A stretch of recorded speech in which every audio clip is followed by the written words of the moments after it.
एक बहुत ही सुलझा हुआ और समझदार इंसान एक गांव में रहता था। गांव के लोग उसकी बड़ी इज्जत करते थे और उसे महात्मा जी कहकर पुकारते थे।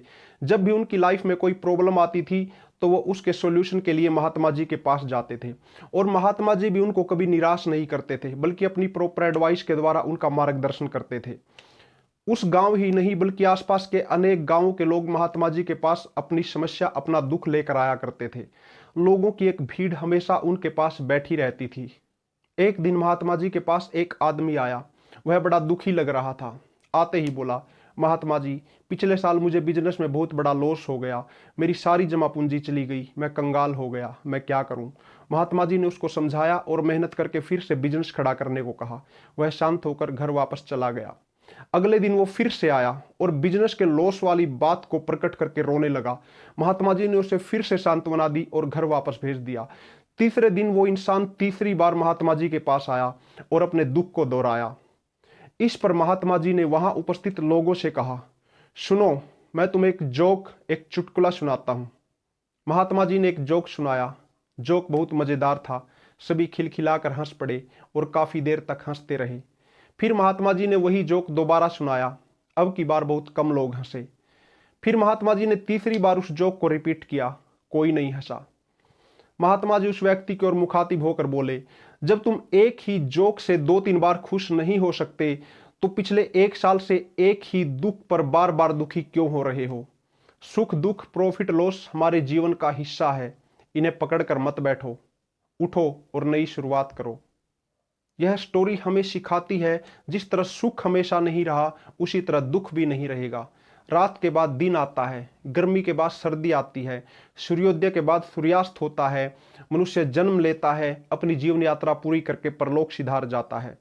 जब नेचर में कुछ परमानेंट है ही नहीं, स्थायी है ही नहीं, तो दुख स्थायी कैसे हो सकता है। कोई भी इंसान ऐसा नहीं है जिसकी लाइफ में दुख ही दुख हो या सिर्फ सुख ही सुख हो। दुख भी आना है, सुख भी आना है, यही बात परमानेंट है। जब तक हम किसी एक दुख को पकड़कर बैठे रहेंगे तब तक हमें अपने आसपास बिखरे सुखों का ध्यान आएगा ही नहीं। हमारे किसी प्रिय इंसान की मृत्यु हो गई, हमें बहुत दुख हुआ। ऐसी सिचुएशन में सबको होता है, होना भी चाहिए। पर एक बात बताइए, क्या दुनिया में कोई ऐसा इंसान भी है जिसने जन्म तो लिया हो पर जिसकी मृत्यु ना हुई हो, जो हजारों लाखों सालों से आज भी जिंदा है। और हमें खुद क्या हमेशा यहां पर रहना है? नहीं।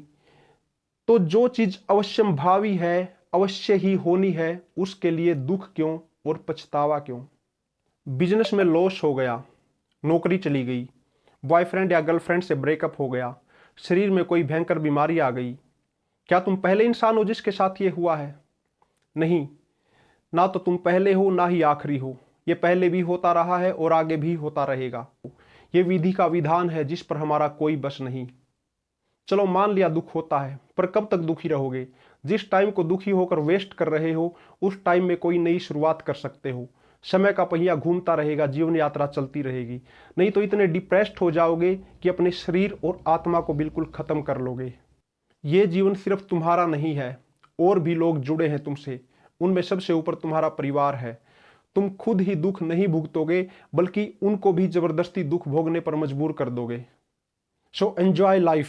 जो होना है वो तो होगा ही, उसको ना तो आप रोक सकते हो और ना मैं। बस कर्म करते रहो और बाकी सब भगवान पर छोड़ दो। थैंक यू, धन्यवाद, नमस्कार।